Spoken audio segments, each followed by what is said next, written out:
Permit me to call the moderator for this first session, for this breakout room. This is breakout room 2. And the moderator for this session is Mr. Jide Onakoya, SA Energy, Ogun State. Sir, please, may I have you take the floor?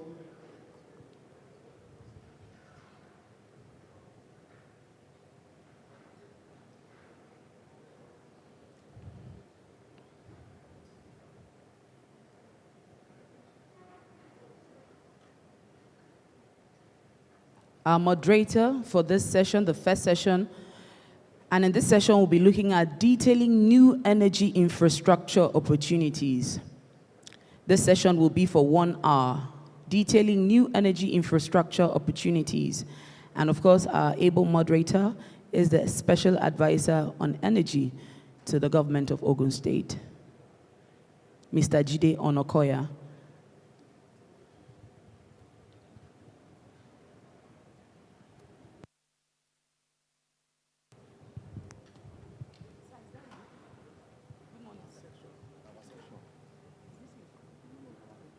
A panelist that is, yes, sir. This name is missing on the list.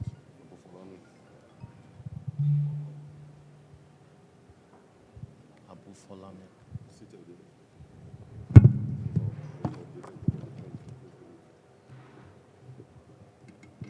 Energy. There's a certain Alabi representing. They want to call him. I don't know.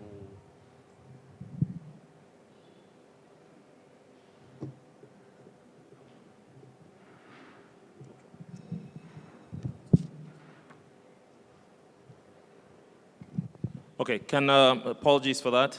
As I call your names, can you please come up to the panel or your representatives? First, Emmanuel, Akintunbosun, SSA Energy, Lagos State. Somkele, Awa-Kalu, SEforALL. Ralph Gbobo, MD, Shell Nigeria Gas, who I believe is being represented by Afolabi Akintunbosun. Kehinde, Alabi, Axella. Engineer Adeyinka Ogunsanya, AGM Transmission Company of Nigeria, Ikeja West. Ruben Ofenium, Tetracore Energy.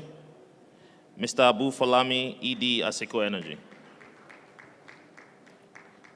And I think we might have the power team of the Ministry of Energy and Mineral Resources and the Renewable Desk as well. Thank you all.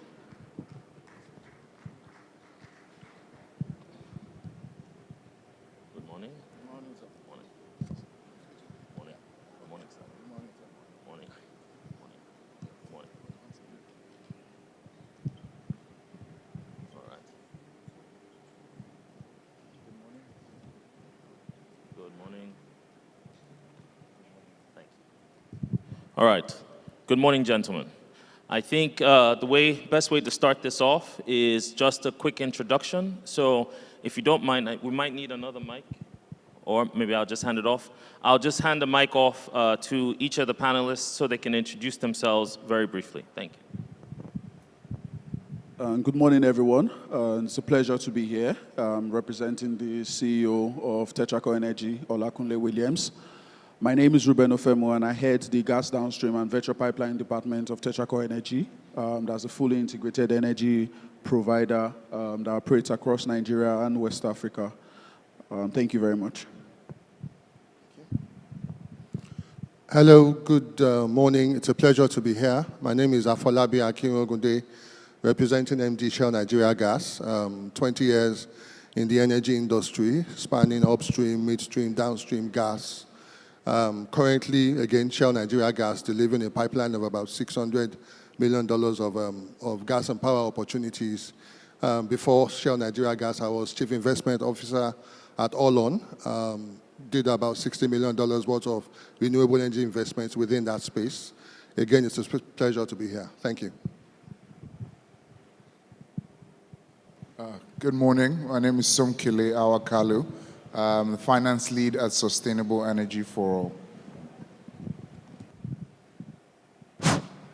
Good morning. My name is Abubakar Folami. I'm a director of ASCO Energy Holdings. We are an energy solutions provider. We deal with renewables and clean energy. That's all. Good morning, everyone. My name is Akintunbosun Emmanuel. I'm the Senior Special Assistant to the Governor of Lagos on Energy. Thank you. Okay, I think we set this off with why we're here. Why we're here is really to look at the expectations we have for proposed new and maybe ongoing proposed infrastructure in Lagos State, with the mindset to see how we can meet growing energy demands and at the same time transition into a low carbon economy.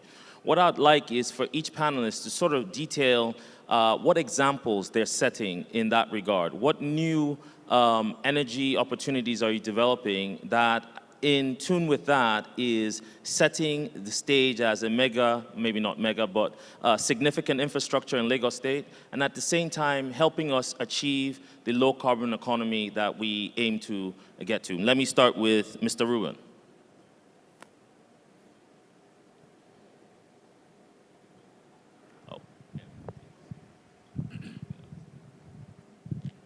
All right, thank you very much.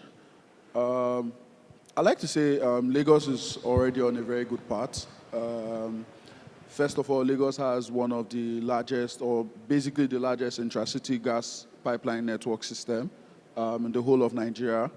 Lagos is second only to Niger State as it concerns generation infrastructure, compared to Niger State with almost 2 gigawatts worth of electricity generating capacity currently in Nigeria. I think currently what we are doing is looking at the current climate within Lagos State and looking at how we can, in the immediate and also in the long term, foster growth and generate a value system within Lagos State that supports the energy market in Lagos State.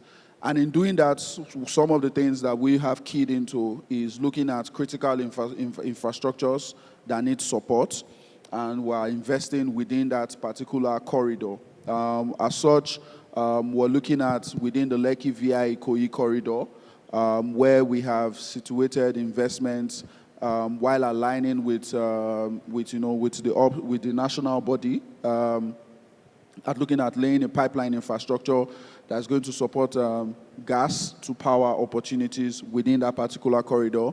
We're also looking at power infrastructure setup within the Ibeju-Lekki and Badagry axis in the immediate. And we're looking at a hybrid system of gas and renewable energy to bring solutions to support those immediate off-takers as well as future off-takers, and the necessary distribution infrastructure to support these investments as well. Thank you very much. Okay, thank you very much, Ruben. What I think I hear from TetraCore is a mix of gas and other renewable technologies bringing to the core, to the fore, to help the populace of Lagos State as we continue to expand. Let me go to Mr. Somkele. What are your thoughts and what are the actions you're doing in regards to building in, let's say, new technologies and at the same time helping us achieve our low carbon footprint? Okay, thank you very much. First and foremost, I'd like to commend the Honorable Commissioner of Energy for spearheading this Lagos Energy Summit. It's at convenings like this that we are able to share important points and look for collaborative action among public sector and private sector stakeholders. So I'll speak for Sustainable Energy for All, which is a UN organization that is sort of at the nexus between energy and climate action. And what we have been doing over the past 2 years, especially with Lagos State, is looking for collaborative ways for us to drive sustainable, modern, and affordable energy for all, especially in Lagos State. And what we have seen is that we did a pioneering study last year, which is trying to understand the landscape for gensets in Lagos State and try to sort of displace. When you say gensets, are you talking petrol, diesel? Petrol and diesel gensets in Lagos State. And prior to that study, there was a lot of conjecture and a lot of speculation about how much power is really coming from gensets, what is the proliferation of gensets in the States. So we took that one further because we do less talk and more action. And we have a study which I'll put the link on. And what we have seen is that just in the residential cluster, there are about 4.5 million gensets in Lagos State. What's the capacity? 8.8 gigawatts. Wow. Of power coming from gensets. If you compare that to the grid for Nigeria, the power coming from the grid, that's already about 2 times just from the residential side. So we're working with the Ministry of Energy to figure out how we can come up with a displacement program to replace some of those gensets with solar and storage solutions at the moment, because that's the most cost-effective replacement at the moment. So it comes at a timely period where the constitutional amendment has been had with the Electricity Act of 2023 that provides the opportunity for states like Lagos to be very innovative around what kind of solutions they can provide for energy. Because ultimately, there are certain areas within the state and within the country that it's not financially viable for there to be grid extensions. So what you can do is that you can look at the off-grid solutions, which are also sort of distributed and decentralized renewable energy. So that's where we're really playing. I'm sure when we come back, I can delve into more conversation. Thank you very much. I appreciate that. I think that's quite impressive, trying to think ingenuitively and out of the box and not every time go and pull miles and miles of distribution cables and now add to the tariff. I think that's intelligent. I think I want to move to Mr. Afolabi and Shell. I think there's a presentation that you would like to put forward. Or am I mixing that up? Okay, sorry. Okay, just go ahead if you don't mind answering the same question for now, and then we'll move on to presentations afterwards. It works, thank you. Thank you very much. In terms of what we are doing, Shell Nigeria Gas, we currently, for the last 21 years, have been operating a pipeline system within the Agbara and adjoining areas of Lagos State. Bordering both Lagos State and Ogun State. As of today, we basically displaced well over $100 million worth of diesel, which would have been consumed by industries within that area, contribution overall to the economic development of of those companies, and of course generating the benefits for Lagos State as a whole in terms of employment, tax payments, and what have you. What we also see in terms of the way Lagos State is that Lagos State is a trigger point. All the stars seem to align in Lagos State. You have the benefits of 22 million people. You have the benefits of having, like my colleague from Tetraco has said, probably the best distribution system, domestic gas distribution system operational within Lagos State.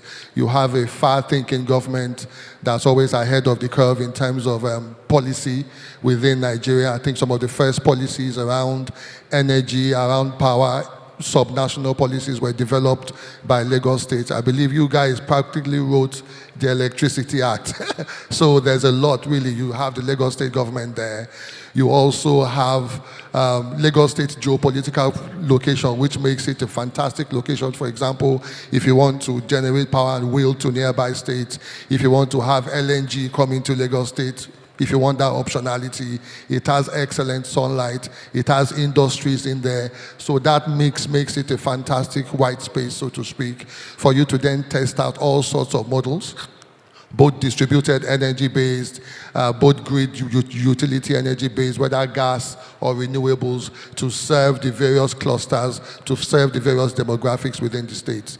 So that's why I think it's a fantastic opportunity here, and I believe that a lot of the other states in Nigeria are actually waiting for Lagos to get this right, because once Lagos gets this right, everybody else is going to copy. Great to be here again.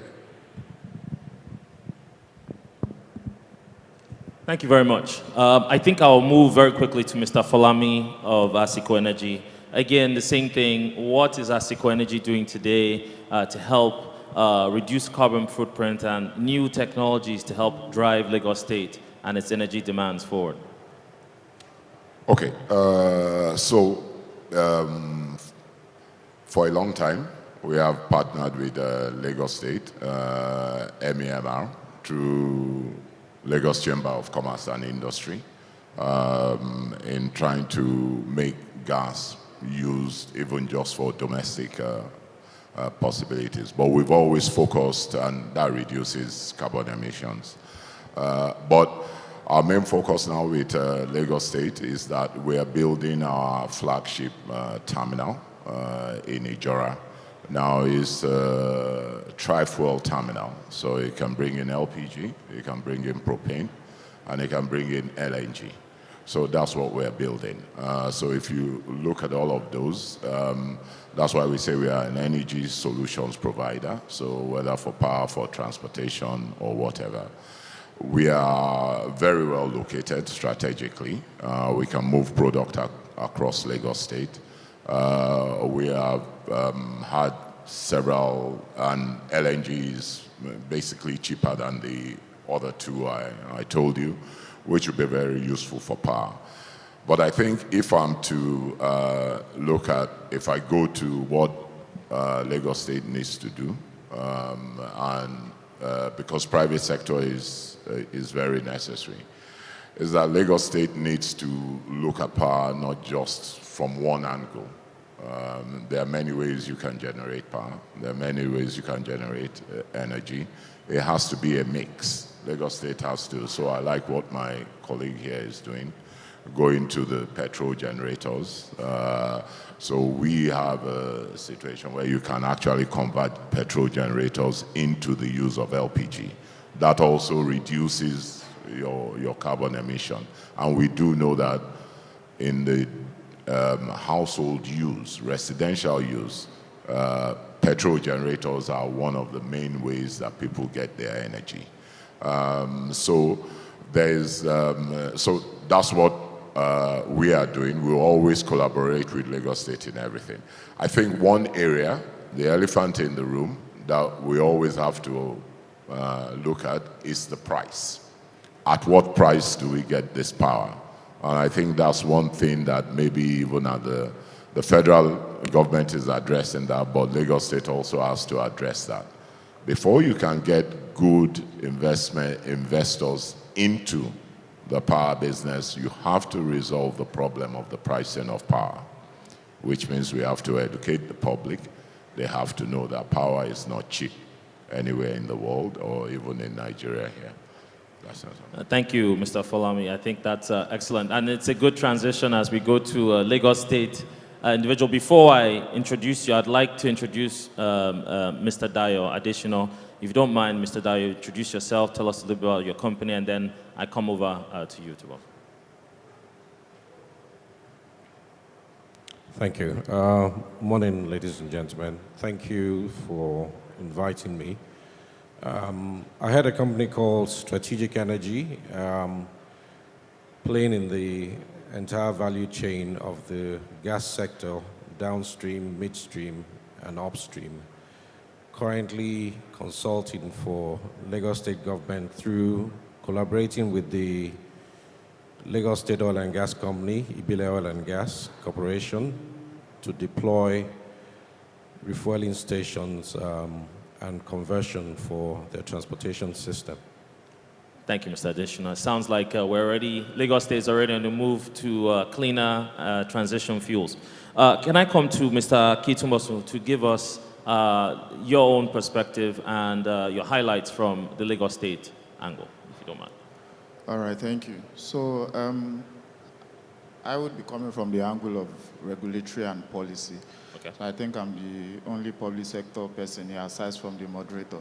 So one of the things that we should pick out as highlights is there is a need for a fair handshake between the public sector and the private sector. And so the gentlemen with me on the panel have highlighted a lot of things that their companies are doing, but we also know that there also needs to be proper policy and law for ease of business for everything that they've highlighted that they are doing. And I think that both at the federal level and at the state level, something has been done in that regard. So I also think that the Electricity Act and law that has been passed, that was passed at the federal level consists of like say 50–60% of energy and electricity. So also at the state level, when Lagos State passed its electricity law, one thing that was paramount and pertinent in that law was there is a need for public-private partnership. And the Commissioner of Energy in Lagos says something a lot, that government is not good at doing business. One thing that we're good at is creating enabling environment, creating the right policy, so that when private sector like Asiko Energy, Shell, Tetraco, and all the rest of the big guys coming to do business in Lagos, when they come in, they don't have to fear about uncertainty, they don't have to fear about waking up tomorrow morning and there's a new policy that drives their investment into the ground. I mean, every business, every capitalist wants ROI on their business, and they also want to go to bed knowing that the environment in which they have placed their investment is safe. And you know, Lagos like to, we project ourselves as a choice destination for anybody that wants to come for pleasure or for business. So, and in so doing, the background, the foundation for any of these things is policy, is regulatory action. I mean, the other day we woke up and just by the signing of a pen, we knew what happened with Donald Trump and the stock market and all of that. So for me, coming from the regulatory side of it, working closely every day and seeing what and how important energy is to the regular man on the street, I'm coming from an angle of that. We must get policy and law right. So it is on the foundation of policy and law that everybody here is going to build their investment. Our slogan of Journey to Energy for All also starts from policy and law, because when you look back, and one of the reasons why I am very happy with the law from the federal level that trickled down to subnationals is that a lot of things that did not, the previous law that we had stifled creativity, stifled innovation, but right now some of the innovations that I'm seeing the private sector coming up with, we can unarguably is coming off the back of the fact that the laws have given a leeway for everybody to be, energy is now local, let me use that word. So the destiny of Lagos in its energy destiny, of providing energy for its people, of making its choice destination for business and for pleasure, I mean, it resides in our hands now. It's no longer at the federal.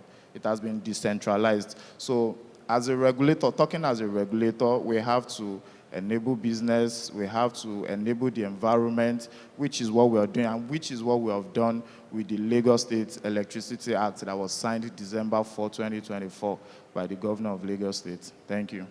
Thank you very much. I think that's a very comprehensive view of the, let's call it, regulatory environment that we need to play in to achieve the ends we're looking for. But I think this panel is about commerciality and financing. There's a real question about tariff and how the different work streams you're working on, the different ingenuitive solutions you're looking at, how does that impact tariff, especially as it pertains to the elasticity of the off-taker's pocket? What we're finding is with new and renewable technologies, they come at probably maybe a higher price point than our local gas that we have in abundance. And I'd like the panel to just go through and give their views as far as tariff and commerciality is concerned. How do we square this renewable, sustainable energy with the abundance of the semi-green gas solutions we have presently? And I'll start from Mr. Dyer here. Well, thank you. I think it's important to look at the pricing vis-a-vis the structure that you have in the market. So we keep saying we have 210 TCF of gas, but how much of that gas actually gets either to the industry or to the end user? Significant infrastructure needs to be rolled out in getting that gas. So you need a lot more gas processing plants. You need to reduce the flaring that's taking place. Yes, there's a gas flare commercialization program, but how much of that has translated into volumes? So you need a free market economy where the government is not subsidizing the gas, where you have a willing buyer, willing seller, and that incentivizes a lot more investors into the market to develop the gas. But we need to get away from this waving of a paper that says we have 210 TCF of gas and have a strategic roadmap where the associated gas, the non-associated gas, is also extracted in such a way that results in volumes, pure and simple. Mr. Additioner, thank you very much. Let me go to Tetraco. I'm just going to go all the way to the left. Your comments. All right. Just to jump on what my co-panelist was saying, it's important that we realize where we are coming from as it concerns when we speak about the sensitive topic of tariff and pricing to end users and off-takers. We have to understand that due to certain factors, the market was tilted a certain type of way, and it created an artificial system that wasn't sustainable by virtue of subsidies. Okay, you're talking about the subsidies by the government to... By government, yeah. And DSO gas. Exactly, whether from DSO gas or via embed, subsidizing of electricity tariff. And one of the things is we don't want Lagos State government to go into such and then be burdened, like we are seeing the federal government at the federal level be burdened by this commitment that they made over a 10-year span. And so one of the things that I always push for, and at Tetraco we always push for, is saying, look, let the market market. In that essence is let the market compete. Where there's competition, there's going to be a fair level, first of all, and then there's going to be the actual pricing system. And when there's an actual pricing system, it drives investments. That's the fact of it. Another thing is when we're looking at tariff, like I say, we also have to look at the breakdown of our off-takers. I like to say Lagos State has one of the largest, is the largest industrialized city and state in the whole of Nigeria. I think Ogun State will challenge that. Well, we can sit on that. But the point being that you find out that about 80% of these large-scale power off-takers are off-grid. And so what that means is that it puts the burden of offtake on residential and commercial off-takers. And if you are looking at a system where you are looking at maybe a developed system where about 55 to 60% of their offtake is from large bulk off-takers, which allows them to be able to subsidize the price for residential off-takers and commercial off-takers, what happens is there's a burden on the discos to then find a way to maximize the small pool of residential and commercial off-takers that they have.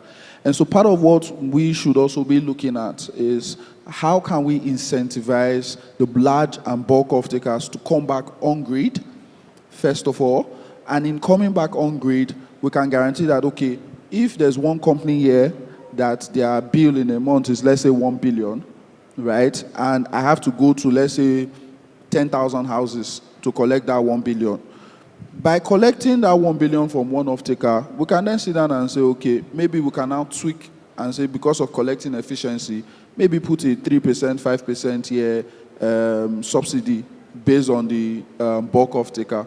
That's that. But I also want to commend Lagos State on the CLEM, the Clean Lagos Energy Market policy, which they put in the policy, the regulatory policy that has come out. I think that's also another fantastic way to go in approaching tariffing for the market.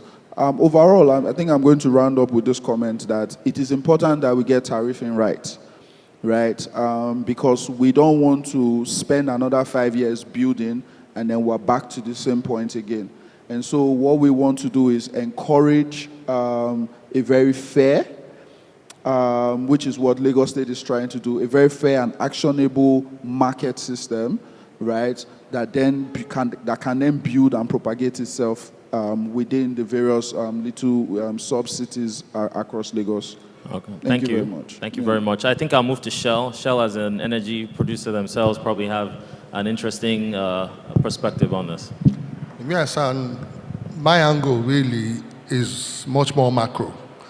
And by much more macro, I think the biggest or the best thing that's happened to this ecosystem, or even the generation or the power ecosystem as a whole, the economy, is actually the stability in the exchange rate, the stability in the macro environment. Because really, at the end of the day, if you make an investment and the dollar becomes 3,000, it's going to be difficult to transfer that exchange rate to the final user. We've all seen that. I've invested in transactions that made sense at 200 naira to $1. When it became 1,005, those investments disappeared because they were targeted at the bottom of the pyramid demographic within Nigeria. So it's clear we've learned that lesson. So I think the best thing which this government has done, and which I hope they will continue to work at, is to basically create that macroeconomic stability such that if you then put, for example, an exchange rate differential of 2, 3, 4, 5, 6, even 10% per year, then you can then plan with that. Not that it's 10% this year, it's 80% next year. I think that's the biggest thing. Because the conversations I'm having now, people are a lot more relaxed. People are a lot more interested in looking at this ecosystem. Pension funds can plan, different entities can plan. The guarantee companies are much more interested in saying, okay, the way things are, we can prognosticate to the future and say this is how it's going to be. So I think that really is the best thing. Because once you do that, then everything else everybody is doing, am I going to invest am I going to do a franchising for a disco? Am I going to put in a mini grid somewhere? Am I going to do a gas related power investment somewhere? Even am I going to even do this, because gas costs are in dollars at the end of the day. Am I even going to do auto gas? Then it becomes easier. The taxi man, the Korope man, as we say in Lagos, the downfall man in Lagos, it becomes a lot easier for him because he knows that it's 10 naira today, it's 12 naira next year, it's 13 naira next year, not it's 10 naira today, it's 20 naira next year, because it's difficult to transfer those costs to the average Nigerian. So I think that's the best thing that's happened. Yeah, well, in fact, what you're saying, the economic environment is getting better for investment, and that would help stabilize pricing in the future and maybe be more definitive on tariff as we go forward. SEforALL, what are your comments on this matter? So I think, first of all, I'll come from a different perspective. You mentioned elasticity of demand. Got me excited. I'm an economist. But I think that we underestimate the elasticity of consumer demand and then underrate the elasticity of supply on the supplier side. Are we underrating? There's no supply. So what I'm saying is that the power providers, once there's a little bit of pinch on the macroeconomic side, they transfer that to the consumer. And the consumer is a lot more elastic to be able to take that. So I'm saying that there needs to be a different narrative when it comes to that. Right now, I think that most people, people are on band A, whatever bands that is, and it's 200 naira per kilowatt hour. I think that we will have to look into the data to determine whether that 200 naira per kilowatt hour, if there is supply of that power, whether that tariff sort of makes sense. But I'll stick to my lane. I think that when we're thinking about alternatives, because right now renewables are still alternative. We're still relying on the grid as the main source of power. I think that we have to think about it in terms of innovation. The difference between a solar and storage solution and a genset is really just that upfront cost. But when you try to amortize it over time, when you're servicing your generator, when you're buying your diesel, when you're buying all that, once you buy your solar and storage solution, you can go 10, 15 years. And I'm telling you in terms of practical examples, SEforALL, we are deploying solar solutions in different markets, what we're calling standalone solar for productive use. And people are paying. The tariff is much higher than band C, band D, and people are paying because what it is that you're getting the power that has been agreed upon. So I think looking at it, you have to think about it from a narrative perspective. We always say, no, people don't want to pay this tariff. Are you even providing it? Is there the supply for that? And then we're also looking at a lot of innovative models. There's lease-to-own models, working with banks to try and organize proper facilities that will enable people adopt these renewable energies over time without having to pay that upfront. And then there are even other innovative financing models that have to do with, you don't even need to own it, but it's like solar as a service. So I think that when we're thinking about tariffs, don't only look at the unit economics, like how much it is, but how do we ameliorate those issues for the consumers? Yeah, I think what I hear is if you provide quality power, there's probably elasticity in people's pockets to pay for it. And maybe there's definitive examples to show, because if the grid doesn't give you power, people switch to alternative sources of power and they pay for it. Gensets, sometimes you're talking about 500 naira per kilowatt hour. Right. Your petrol and diesel.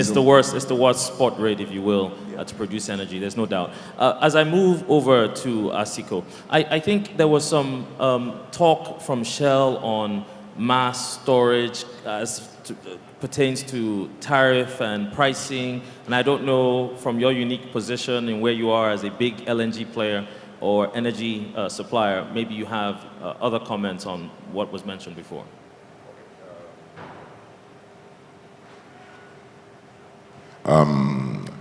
First of all, we use, for our own energy solution, our main focus is gas, which is LNG and propane. And I think it has been said earlier that to be able to see the price at which that is delivered in form of power, you have to look at the supply chain. Yeah, how much of the gas are we getting? The more supply we get, which is inland, the better it is for pricing. But what we are doing is to be able to be in a position where we can switch between different fuel sources. So we can go from propane as a backup and LNG as the main source of the price. But if we, I want to take price from a different perspective. I do agree with my friend there that we always think that the public cannot absorb the price, a high tariff. But we haven't really provided them with consistent power. So we don't really know what they can absorb. And we've been absorbing it now. I think that over a long period of time in Nigeria, we have been wasteful in our use of energy, that is in private homes and everything. We throw ACs in every single room. We are not innovative in how we build our houses to maybe make it easier for.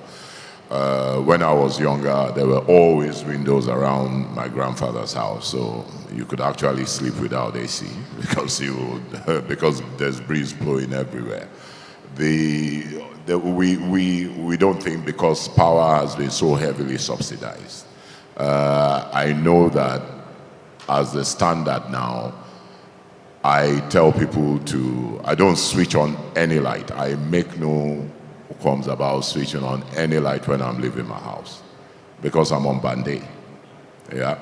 So if we start to educate, and people are getting educated little by little, and by that time we will find out that if Lagos State can sort out its own master plan properly and deliver consistent energy, people will absorb this price.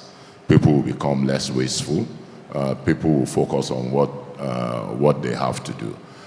When there is no light, the alternative source is already higher than even the band-aid price that we have. If you use diesel, it's higher than band-aid. If you use petrol, it's higher than band-aid. So why can't we do what? And we know that most people provide the power for themselves at home than actually from NEPA, from PHCN or EKEDC. We know that the majority of power produced in Lagos State is personal, is private. So that's my own way. But we have to address the tariff issues to be able to move forward. I think if I come to Mr. Akintunbosun, Lagos State there, we've heard a lot on the, let's call it the fuel and the energy side. I don't know, maybe you can help us talk on the distribution side, on the last leg, last mile to homes, and maybe how that impacts the same question of this tariff and getting power to the people that need it. I don't know if you can help us address that from a different perspective yet again. Okay, so I think what I'm going to say is the major elephant in the room, like I've always maintained, has been that we have a FX-denominated market. So even both on the consumer side and on the production side, when you are subject to such fluctuation in the currency rate, I think there is little both sides can do. And like I mentioned earlier, when you invest in an environment, when there's fluctuation, there is only one place to shift your cost to, which is on the consumer. That's the only way. So, like I also mentioned earlier, policy and law is very important right here. So first things first, the elephant in the room, let's address it. How are we able to localize how we price these things? You know, like I've said earlier, energy is now local, subnationals and everything. And I mean, we've been having discussions with NUPRC, for example, in our gas master plan to develop what is called the Lagos gas, all in a bid to see how we can make it easy for the last mile, the consumers to be able to afford this thing. I mean, let's not forget that in all of this, we like to say that minimum wage is 70,000, but the truth of the matter is how many people have started paying that. In as much as we say that when we provide these things, the last mile can absorb the cost. I mean, when we look at the numbers, it might be true. From the study that we did with SEforALL, with Somkele and Lagos State Ministry of Energy and Mineral Resources, so we discovered that 4.5 million generators in Lagos across the commercial, the residential, and the market clusters. In total, these generators use 16 billion liters of fuel every year. So when you use the current rate of 900 naira per liter, average cost, that is 14 trillion naira in a year. For Lagos alone. This is Lagos State alone. This is Lagos State alone. And when you put it vis-a-vis the budget of Nigeria, our budget for this year is 55 trillion. That is 1/4 of the Nigerian budget is being spent on fueling. And like my Ogun from Asiko Energy said, when you look at all of these alternative sources of energy and how much we spend on it, it is actually cheaper than the costing from the grid. Because if we put all we use for the grid, let's say we have 24/7 power in Lagos, by the time you put the cost together for a year, I don't think we're going to spend 14 trillion naira in Lagos alone.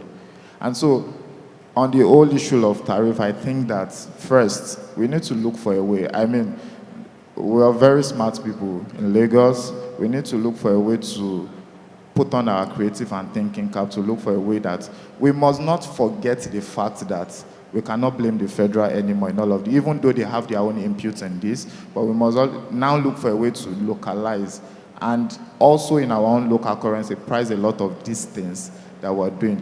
I mean, the problem in the room is like an onion. When you pull one layer, there is another layer and all of that. By the time you talk of importation, cost of all of this component and all of that, but the truth of the matter remains that it is still day one, like I like to say. So we must continually think with the end users in mind. The people must be, like we like to do in Lagos. The Honorable Commissioner has one saying, the people of Lagos must win. So in all of this thinking, in as much as we think of our profit, we must also be customer-centric and put the people of Lagos at the middle of whatever it is that we're thinking about. Thank you. Yeah, I think that's excellent, and I think that's the perspective that is going to drive us forward. And I'm going to wrap up here with the real reason we're here, which is what new energy infrastructure opportunity do we believe, and I want each of you to speak and start from where we stopped, that Lagos State desperately needs to push it forward in this energy transition? Okay, so at the moment, one of the things that we're prioritizing is public-private partnerships. And we started that. In Lagos, we like to walk the talk a lot. I mean, we lead and others follow. It's Center of Excellence for a reason. So, for example, we have 3 EOIs that are at different stages of completion, and chief among them, because we're looking to diversify our mix over the next 2 to 3 years, which was one of the reasons we released an expression of interest. Can you tell us what that mix is going to be like?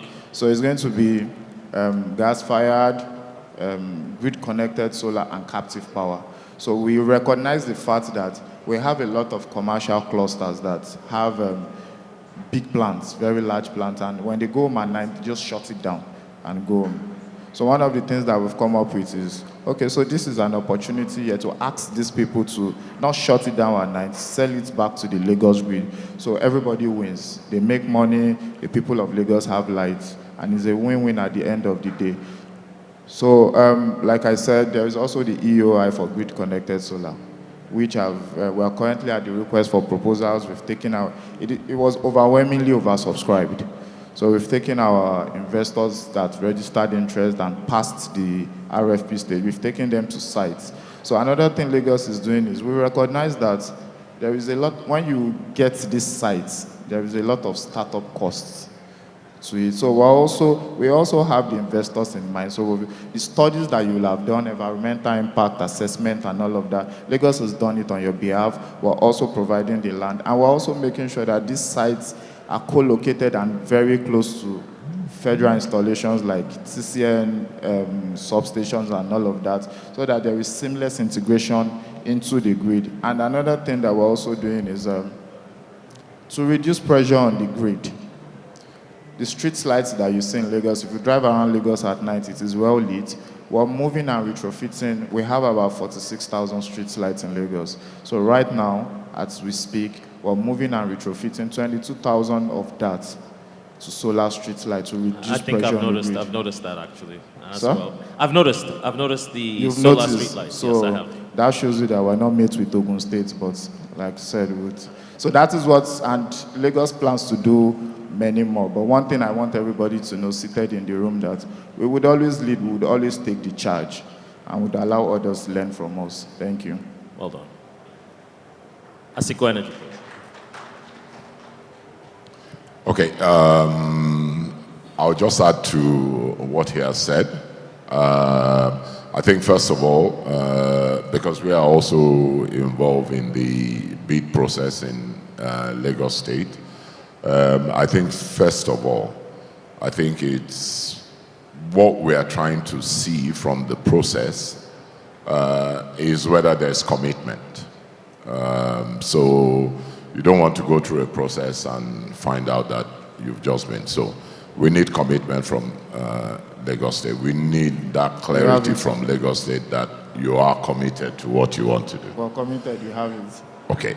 Now, the other aspect is that there's going to be a lot of regulatory clearances, not the one you're talking about. There's, you're going to go through LASPA, you're going to go through, when we want to do anything, you're going to go through all of that. You're going to go through power licenses, you're going to go through that. So there must be a point where Lagos State will make sure that with the influence of the state, rather than leave the investors to go and get this on their own, with the influence of the state, you can clear the way for a lot of these things. All this require, you need some of these things to be able to get funding from your financiers.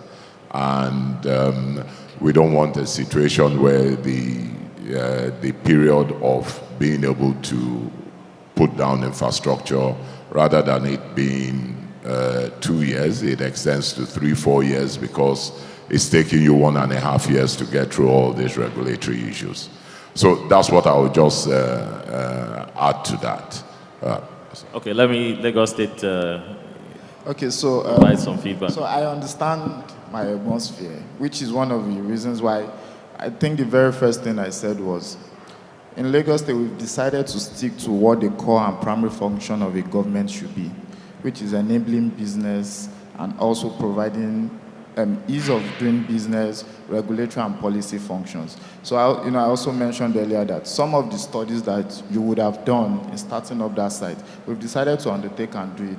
And there's also an interagency and inter-ministerial synergy in Lagos State, whereby places like physical planning, environment, we're in bed together, we're talking to them, we're carrying them along in all of these transactions, the Office of the Surveyor General and all of that. So not that I think you don't have anything to worry about. It's not a phantom project, it's not a white elephant project. Like I said, Lagos is the destination to be, either for Dirty December or for business. So don't worry, it is a project that will go all the way. We're with you. We're partners in progress. Thank you very much, Akintunbosun. Let me just clarify the word phantom. I didn't call it a phantom project. Okay. I said we wanted commitment. That's true. That's true. I think it's just reassurance. He's trying to reassure you in his own words. You can take my word to the bank. Exactly. Somkele, maybe you want to chime in, please.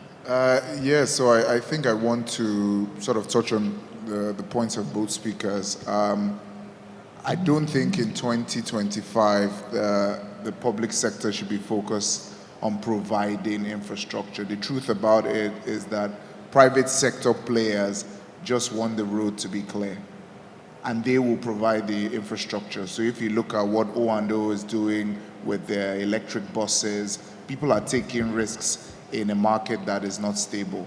So what we need from the Lagos State government, which in our position, SEforALL, we know that we need collaboration, we need processes to be fast-tracked, and the infrastructure will be brought by the private sector side. The energy transition plan with SEforALL also supported. For us to get to net zero by 2060, we need about $23 billion. But out of that $23 billion, $17.7 billion has to come from the private sector, ultimately. What we need from government is just make it a level playing field. In fact, in some instances, just clear road, and you'll see that the flows will come in, whether it's in gas, whether it's in solar and storage. Just give us an enabling environment. Very well said. Very well said. Afolabi, I think you want to jump in. Okay, I think I'll weave what's been said by earlier speakers into basically 3 core pillars, which basically number 1 is going to be around optimum policy design and implementation, basically, and that's what we're seeing in Lagos State.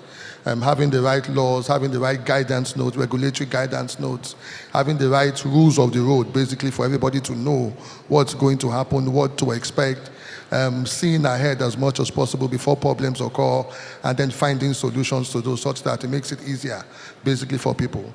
Then the second is going to be things around investment de-risking for people, for the investors in the ecosystem. How do I have, for example, a one-way clearing house to facilitate permits, consent, approvals, what have you, such that projects that will not spend a year, 2 years in the approvals phase, cut that down to like 2, 3, 4, 5 months. Those are the things that make sense to investors, whether we like it or not. These are people who are going to put money into it. And the longer it takes before the date I put my money into a project and the day my money starts getting out, the longer the risk, especially in economies like the ones we're in. Then the third is going to be around unlocking the delivery of the critical infrastructure. What partnerships do we need to have? Like I've said earlier, we have a white space in this ecosystem. The average Nigerian gets 1/5 of the energy access of the average Ghanaian. The average Nigerian gets 1/28 of the energy access of the average South African. Then don't even go to America, those ones are spirits. So as far as I'm concerned, even if you double, even if you triple where we're at, we haven't even gotten to where Ghana is. Ghana over there. So there is so much opportunity in this ecosystem. And there is so much space. Renewable has a space. I've done renewables. Gas has a space. I've done gas. Whatever needs to be done, you need to find a way to weave. And there is money to be made for everybody there.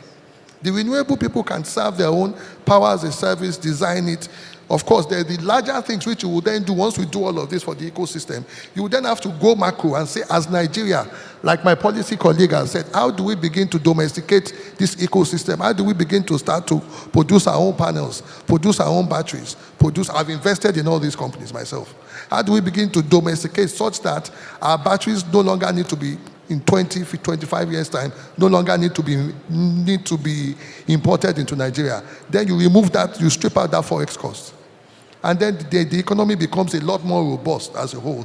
But I think once the Lagos State government does that, do the policy, you are good at the policy now. Second bit is going to be, where are the kinks? Ask the investors, where are you having problems? Like what Mr. Asiko has said. It's not to say, the Asiko gentleman has said, it's not to say, oh, we will solve it. No. Where are your problems? Let me go to that agency and solve that problem for you. Let me have a meeting where everybody is on, the governor will put fire under them. If your performance is based on how many approvals you guys give me this year, such that we will then build a bigger pie where everybody makes money. If Lagos State electricity usage, generation and usage goes up by 300%, Lagos State is going to make a hell of a lot of money. So build that bigger pie, everybody benefits from it. Renewables, gas, LNG, there's space for everybody. It's a huge market. Very well said, Afolabi. I appreciate that. Ruben. Yeah, and just to continue with what the other panelists have said, I think one of the things that we have to look at is the continuation of the diversity energy utilization and energy sources within Lagos State as a whole. Both in the transportation sector, both in the power sector, we should also be looking at waste to energy. Lagos State generates a lot of waste. How are we converting them to biomasses, and by extension to ethanol, which is one of the cleanest fuel sources, and by extension power generation? How are we looking into that and looking at that as a possible solution, as a possible microgrid solution to attending to challenges within certain communities that are underserved for that? As it concerns infrastructure, I think the point has always been the last mile. How do we get it to the last mile end user? You know, that has always been the challenge. Lagos State as a whole, when we look at both the captive and embedded generation, can generate close to 2,000 gigawatts. Is Lagos State getting up to 2 gigawatts. Is Lagos State as a whole getting up to 2 gigawatts from the national grid? Right? And so we have to start looking at, okay, you have an IPP that can do, 10 megawatts. You are currently giving your off-taker 2 to 4 megawatts. Is it possible for you to, like the gentleman from Lagos State said, is it possible for you to sell the remaining 4 megawatts to this microgrid to service this community around you? And this is how Lagos State government is going to support and going to help you as as an incentive for you to then create that market to go into for that. And so that's on the distribution side. But then also on the generation side, which I'm also very happy that Lagos State sent out tenders. Tetraco is one of the companies that's bidding for some locations. And we are looking at a gas to power, but also a renewable play. For us, we're not just looking at, we want to do gas. No, it's a gas to power and a renewable play, which is very critical for us. But then also supporting that gas to power, because some of these locations are in what we call stranded locations, where there might not be existing pipeline infrastructure there. And so we are servicing those locations from our CNG mother station and also our LNG mother stations that we are building to guarantee that even in a location where there might not be piped infrastructure for those places to generate, we can bring gas to you either via CNG or LNG to support generation within those particular facilities. And lastly, support the generation of energy parks in choice locations. Look at where heavy commercial areas support the setup of an energy park. This energy park can be diversified. I know Ledeco had something where they were doing with LPG, using LPG to fire the generators for street lights and all that. Diversify the energy pool. And by diversifying the energy pool, we open up the value chain where we are not just relying on one single source and one single source of fuel and use alone. And by that extension, we also create an economy, right, that has a trickle-down effect to the last user. Thank you. Thank you very much, Ruben. I appreciate that. And I will end with Mr. Additional and his thoughts on the same question. So this is where my radical side comes to play. All of us, as a country, people, we generate over 15,000 megawatts. But nationally, we've been struggling with 4,500, 5,000, sometimes 6,000. And then there's the big blitz that we achieved 6,000. And that's been going on since I came back to this country after my education, 1994. To shock you further, Portugal, as a country, all their thermal stations, 100% of the gas for the thermal station comes from Bonny in Nigeria. Not 10%, 20%, 100%. So, you have Lagos. You and I were on Light Up Lagos how many years back? But we've moved now, which is good. What Abu mentioned, and my co-panelists from Tetraco and Shell, about government sincerity, if you want all that you've announced to come to reality, then you need a one-stop shop that will clear all the barriers. I've gone from private sector to work in government, so I know how things work. Lagos State has a unique opportunity. So does Ogun State, so does Oyo State. That access, that corridor. The amount of gas, if I take gas as an example, offshore. Lagos has Ajay and Lake Oil, offshore, and I think there's another one. Substantial gas. So there's no excuse whatsoever. The Ondo axis also does.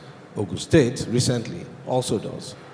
So when we're looking at resolving this whole issue, you have to take a holistic approach from the policy side, from the regulatory side, fiscal incentives, monetary incentives, everything.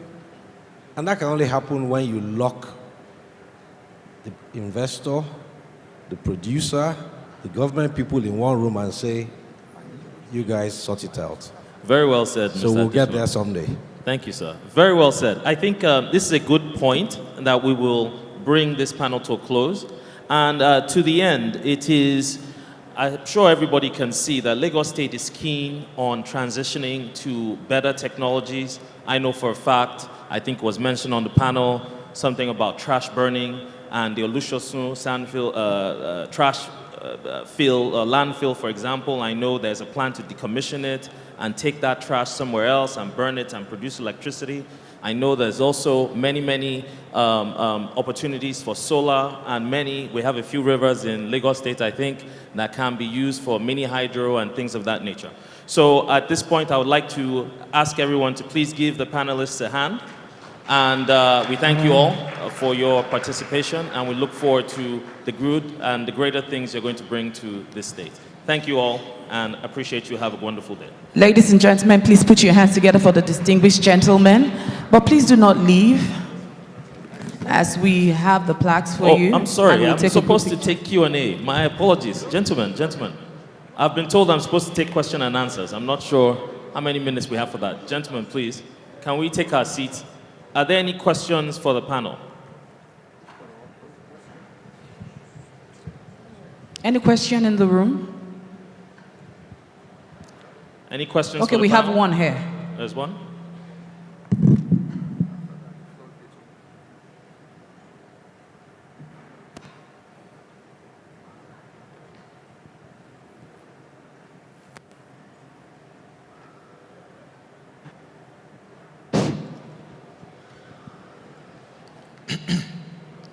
My name is Odufemi Ajebo.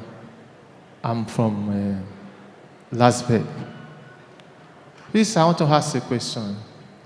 We have been talking about renewable energy, but there are certain things we need to, I want to know. When we are talking about renewable energy, what are the incentives that we are going to provide to make it so easier for the consumers at the end, so that this thing will be continuous in usage? You will not have any hazard that will create the consumers to be thinking otherwise, in a way that somebody will not hijack it and turn it to his own enrichment. That's what I want to see. Okay, if I may rephrase the question, I think the question is, what's the sustainability of the renewable technologies we're bringing in, and how secure, how sure we won't be somehow turned into private interests, and it's not really, supplying power and providing for the people, but providing for self-interest. I think that's the question. Okay, so let me answer that from my angle. So when you're trying to be assured about the quality of the products that you're bringing, when it has to do with renewable energy, I am sure you're asking about solar panels and its other components. Okay, so in the Ministry of Energy and Mineral Resources, we have something called RED. RED is the Renewable Energy Desk. And what we're trying to do there is, or what we're going to do there is that it's going to be, we're trying to have like a standard organization of Nigeria for renewable components. So what this means is that there is going to be a policy that has certain criteria that you cannot go below, either you're importing or you're producing, that you cannot go below, because we've had issues where a lot of products have flooded the markets, in as much as we're talking about sustainability, and people are spending a lot of startup costs to provide alternative energy for themselves, and in 2-3 years, we're having the components pack up. So what Renewable Energy Desk is going to do is that we're going to have like a pass-through. We're going to be the regulators and regulating standardization of whatever these materials are going to be that people are going to buy. Another thing that Renewable Energy Desk is going to do is we have people that when they started off with the solar panels and all of that, their energy needs have increased. So they need to do away with some of that. And some of the panels that they are doing away with are still very much in good condition. So Renewable Energy Desk is also creating a market whereby people that are also just starting off can come on the second-hand market. Second-hand market, and you're still assured of what you're buying. And as for a certified second-hand market, it's like second-hand cars. Yes. So cars, right? what just see us as the standard organization of renewable panels and its components and all of that. I don't know if that answers his questions. Okay, I don't know if there are anybody else want to answer? I think from my end, having invested in this space as an investor, I think I see 3 core things that need to be done. Number one is going to be, like the policy person said, clear regulations and enforcement of those regulations to ensure that only quality products get into the country. Right now, it's basically everybody does what they want. Then another pillar is going to be around ensuring that the incentives which the federal government has put in place to facilitate cheaper importation, availability of solar equipment into Nigeria are actually... Is that the way it should be, cheaper imports, or shouldn't the subsidy be for local manufacturing? No, it is actually an evolution at the end of the day. If you say we should manufacture today, everything will collapse. I've sat on the board of a solar panel assembly company. I've sat on the board of a renewable energy company. The whole ecosystem will collapse. So it has to be a journey. You will sit down today and begin to support, which is the other pillar I talked about, which is going to be around domesticating the ecosystem. So you will start to domesticate. How do we start? For example, like we have with LPV, which is basically showcasing itself out there. Like we have with Oxano, you will start to, first of all, assemble panels, then begin to go up that value chain to actually manufacture your own panels. Then you start to assemble batteries. Then we have lithium in Nigeria, for crying out loud. Then you start begin to create an ecosystem to start to manufacture your own lithium batteries in Nigeria. Slowly regain back the value chain. But while you are on that journey, you will put in incentives, actually, and there are incentives we play. There are IDEX, for example, import exemptions, which are put in place. But sometimes left hand doesn't talk right to the right hand. Custom, the same president that told custom, make money for me, then custom say, so you have that challenge in the ecosystem. So synchronize that such that a panel that should ordinarily come in at 30,000 naira doesn't become 60,000 naira, and then you have to pay more to acquire that panel. That is one bit of it. So, and then the third bit, which I see as very, very critical, which has been my challenge as an investor in this ecosystem, because at the end of the day, if you don't have investors and it doesn't make sense for investors, nothing is going to happen. SEforALL cannot fund everything. The UN cannot fund everything. The foundations cannot fund everything. So at the end of the day, what you also need is to then create a system where you have people that can operate at scale in this ecosystem. For example, you have the largest solar home system companies in Nigeria. How do you partner with those systems? Not Alabi and co come up and say, I want to do something, and the Lagos State partners. No. You have to, who are the best operators in this ecosystem that can bring in this solar system, that can bring in this thing, that have the platforms, that can do the financing, that can do everything at scale, that can key into even this code, that can key into Lagos state policies, that can deploy 100,000 solar panels at once. Such that even if SEforALL wants to give them a grant, you give one person one grant and everything moves on. Let me let Somkele jump in. Yeah, so I wanted to support his point. So he's actually talking from a place of experience, because Shell, through All On, actually is supporting the domestication of the RE value chain through the assembly plant, 10 megawatt assembly plant for solar PV. Ultimately, most countries who are transitioning in this energy transition process, you start off at high costs, but the sustainability of that depends on how you can domesticate that value chain. And like you said, you can't just start assembling. There is a time process, there is a lag. So Oksano in 2-3 years will probably be further along the value chain. But I think in terms of another angle he was looking about is the economic sustainability of this thing. But like I said, LPG, solar storage solutions, comparatively to what is going on now, are much cheaper. So once we come together, like Emmanuel said earlier, there are a lot of smart people in this room, there are a lot of smart people in this state. How do we figure out how we can have innovative financing models that are scalable? So when it comes to pay-as-you-go, solar as a service, different things, and I mean, those are models that we're importing from outside. We can figure out a model within Nigeria where you can use your daily 2K to power up your energy needs. So I just wanted to add that. Thank you. I don't know if there are any further questions. We've fast spent our time. Okay, I see a hand in the back. Maybe we take one or two more. We can take one more.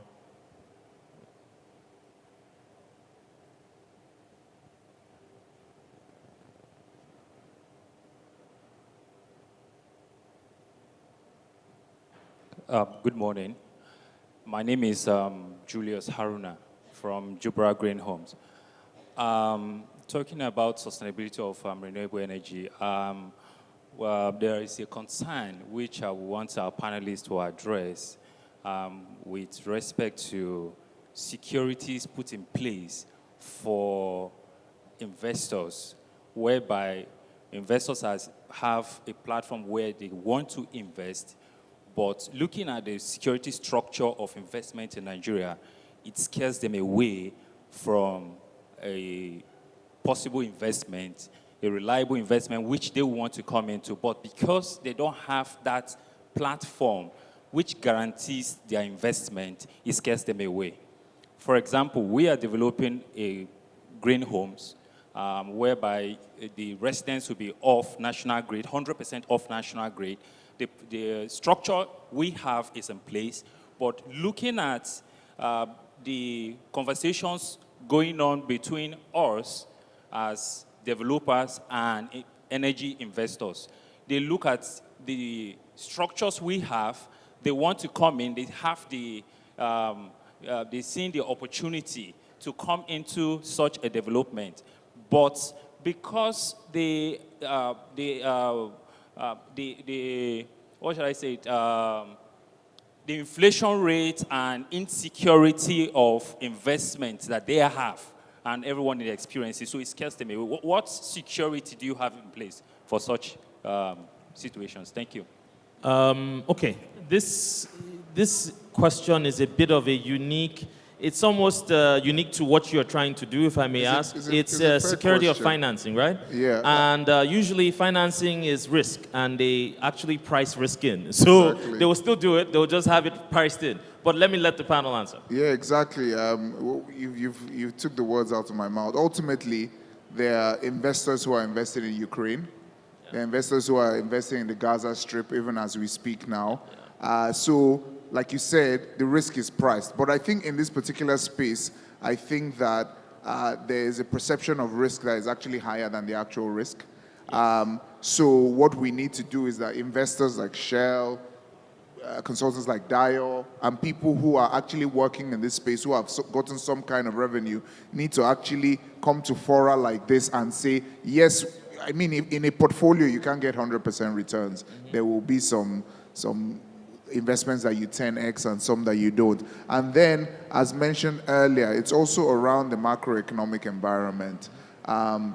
Sometimes there are ebbs and flows when it comes to, he spoke about inflation, spoke about FX, there are ebbs and flows, so it depends on where you come in that portion. So there's no way of 100% guaranteeing. I think sometimes it's even maybe the bank guarantees you need to put down for them to come in on the financing. Exactly. Maybe that's part of what's going on here. Exactly. I Go think ahead. something else you also need to know is also to find a way to speak language of investors. That's one thing I've noticed in this ecosystem, and that was what thing that got me very, very concerned, for example, when I joined Olon, because I found out that for every $10 that we got in this ecosystem, it was always Oyibos that got $8 out of it. And why? It wasn't because they are better than us.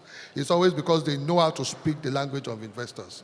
They know their numbers, they know their output numbers, they know their performance metrics, they know their cash to equity, the cash to debt ratios. They have their own money in it. I don't have a project of $1 billion naira, and I only have 5 million naira, and I'm waiting for you to put 955 million naira into it. So there are various things which an investor would like to see, more or less. A company we invested in a few years ago just closed an $18 million round. Energy just closed an $18 million round. People put $18 million in a company just last week.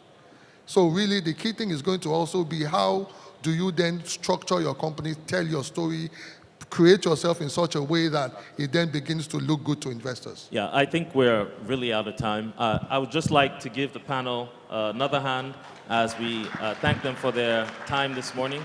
And I want to thank you all and appreciate you. Have a wonderful day ahead. Thank you. Thank you so much. Please put your hands together for our able moderator. You've done a fantastic job today.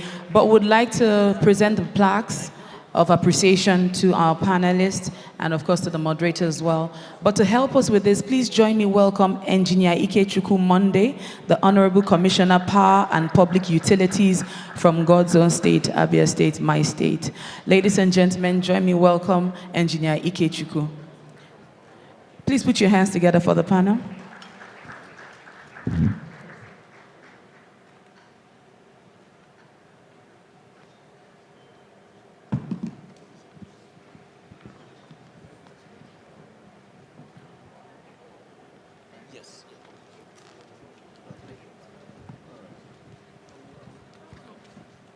All right, we have a few awards here. Can I get Mr. Akintunbosun come down? Please step forward for pictures. Thank you.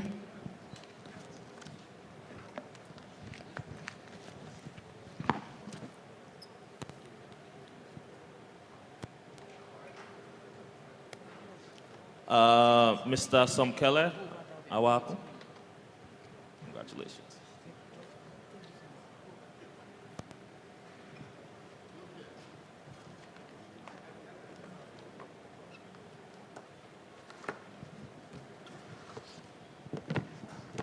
Mr. Daya Additional. Congratulations.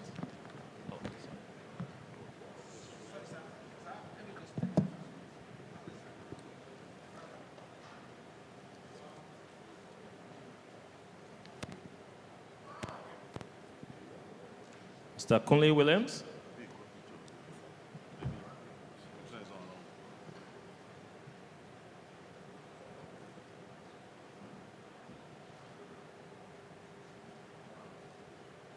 Mr. Abu, follow me.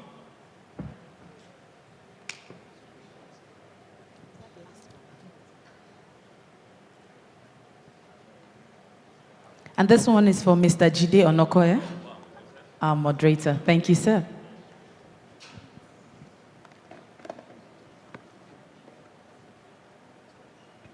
Please, may we come together for a group picture? Sir, please, can I have you join them?